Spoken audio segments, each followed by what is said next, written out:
in various parts of the state of Florida.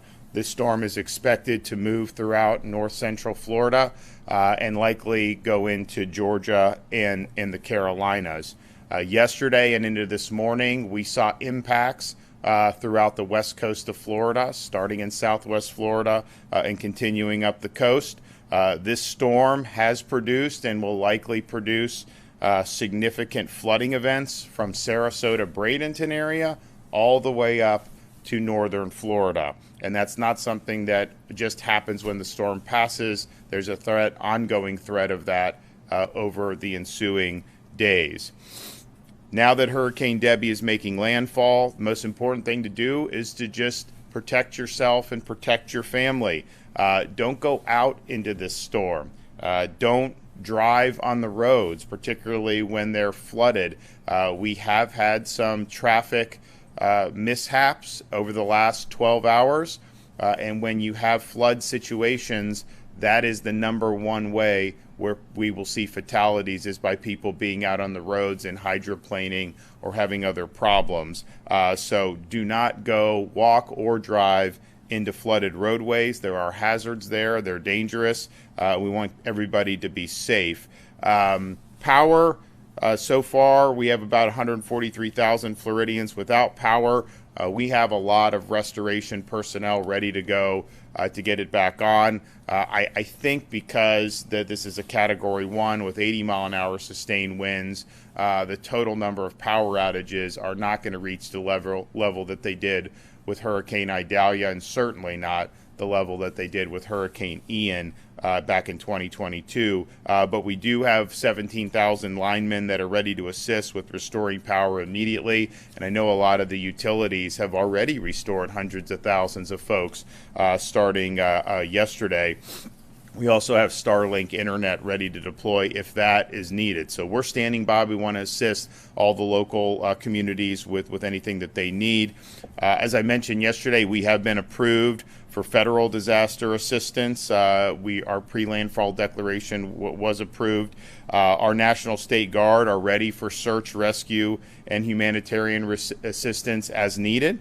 State emergency response teams also fully engaged in preparedness and now our response efforts. We have our Florida Highway Patrol that are ready to enter their Alpha Bravo shifts. That's 24-hour, round-the-clock, nonstop shifts. We have 3,000 service members from the Florida National Guard that are on standby, and that includes search and rescue, route clearance, distribution, and protection of critical infrastructure. They have 10 rotary aircraft and over 400 tactical vehicles staged to support relief operations. And we have our Florida State Guard, where we have 100 soldiers, 9 shallow water vessels, 10 UTVs, 2 amphibious rescue vehicles, and 7 search and rescue crews ready to be deployed from Camp Blanding as needed. Florida Fish and Wildlife, as the flooding happens, they have 12 swiftwater rescue teams ready to go. And they are going to be very dynamic in this and move to where the problems are. We've also have on hand for this storm statewide 11 million bottles of water, almost 3 million shelf-stable meals. We do not anticipate needing to put a major dent in that at this time, but we will be ready if those circumstances change. Our Florida Department of Transportation has been clearing roads and shoulders for the last few days. Cut and toss efforts to clear roadways and highways will start as soon as the storm passes. The Sunshine Skyway Bridge and the Howard Franklin Bridge have been temporarily closed due to high winds and will be reopened as quickly as possible once conditions improve. And there are a number of roads that have been flooded and that have been temporarily closed. And so as soon as it's safe, they obviously want to get everything back open. We also have FDOT crews staged to inspect coastal bridges, and we'll be monitoring water levels at low-lying bridges near major river crossings, particularly in the northern part of Florida. As I mentioned yesterday, people with disability or special needs, if you need assistance, you can sign up at snr.flhealthresponse.com. That's Florida Department of Health, snr.flhealthresponse.com. DeSantis.com. Although we haven't had major power outages compared to some of the past storms, if you are without power and you want to use a generator, please do not use that generator inside your home. Make sure you're operating it 20 feet away from the home. We don't want to see anybody get killed based on the carbon monoxide that will build up when those are run inside people's homes. I want to thank everybody who's been involved in the preparation efforts. We've got a lot of work ahead of us. There's going to be a lot of water that's going to be dumped throughout the state, and we're going to see effects of that, not just today, but in the ensuing days. But we are prepared. We have the resources that we need, and those will be deployed as needed to help with the recovery and the response efforts. And I'll turn it over now for further details to Kevin Guthrie. Thank you, Governor. Appreciate you being here early this morning and late last night and helping provide the necessary leadership that is needed for such an event like this. As the Governor indicated, I'm going to start kind of where he's left off. Safety, safety, safety. We were starting to enter places like Tallahassee, Jefferson County. It'll very quickly become Taylor County, Dixie County, where we are now cleaning up. So we need to make sure that we prevent those deaths, and I'll talk more about that. But we need to be safe. Please be safe and stay off the roads. If you are sheltering at home, do not leave at this point in time. Just stay where you're at. Conditions are going to continue to deteriorate outside, especially in the north central Florida and northeast Florida. It is unsafe to drive or walk anywhere. We've already experienced 10 to 12 inches of rain in some portions of southwest Florida, to include Sarasota and Manatee County. Many streams and rivers are rapidly rising. If you look at the USGS river gauge summary, you will see that a lot of those are turning black or very, very dark blue. That means that those rivers are responding very quickly. So again, we expect to have several rivers and streams go into major flood stage. So please be careful if you live along those areas. Some of these areas will continue to receive upwards of 15 to 20 inches of rain. All of that will drain into the river basins. This is going to be an event that is going to be probably here for the next 5 to 7 days, maybe as long as 10 days, depending on how much rainfall we get. So we are not running anywhere. We are staying put, and we are going to make sure that we're here to respond. I want to reiterate the hazards from this storm will be seen and felt far outside the center of the cone. Flood impacts are going to be felt everywhere across north central Florida. This storm is massive, with hurricane force winds extending 25 miles from the center and tropical storm force winds extending 140 miles from the center, covering much of the state from the I-4 corridor all the way north to the state line. We've already had more than 35 tornado warnings issued across the state of Florida. Rest assured that stage resources are safe, secure, and ready for deployment to the impacted areas. We have 6 active fuel depots for first responders across North Florida, with over 600,000 gallons of fuel as of this morning. We have 850 debris disaster management sites should we need to do debris operations. We will most likely see additional tornadic activity as the storm makes landfall this morning and moves across North Florida. Please remember that if a tornado warning is issued in your area, you need to get to an interior room, most likely your bathroom in your home, free of windows and doors, and make sure that you stay hunkered down in that area.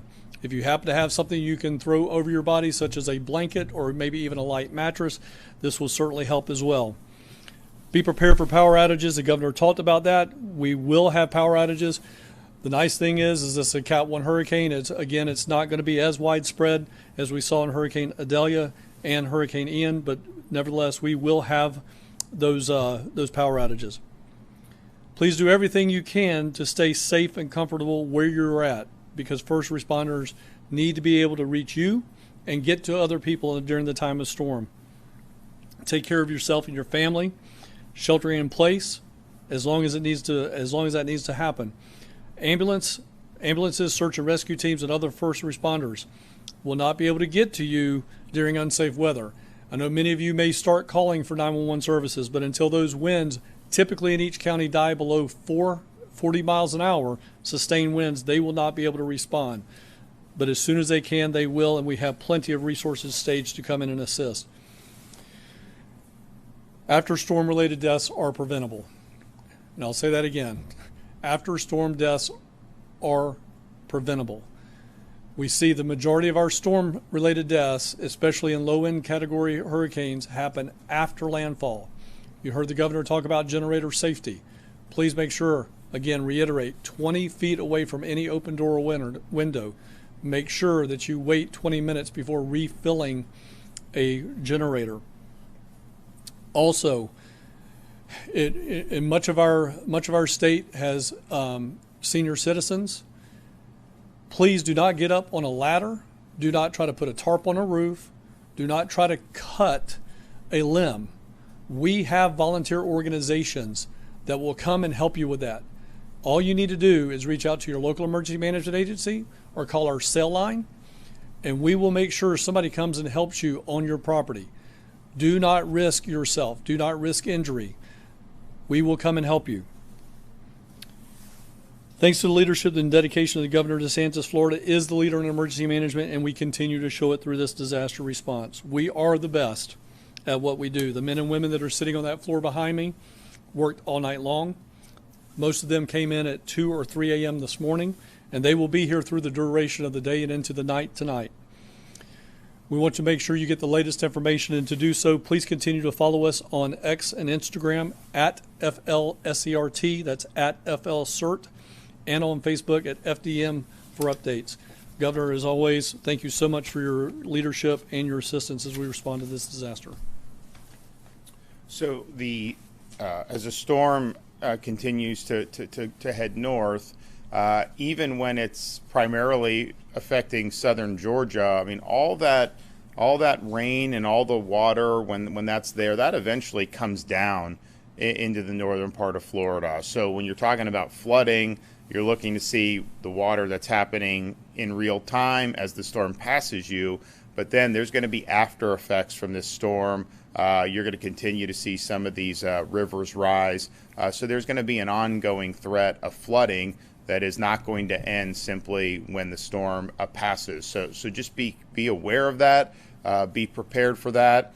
We have a lot of assets in place, and we're going to be there to help people get through it. And I think that we have probably marshaled more assets than we're going to need to be able to respond. But there will likely be many days where people are going to have to look to see what's happening with the water, particularly as we talk about getting into the northern part of the state. So I want to thank everybody who's worked to get to this point.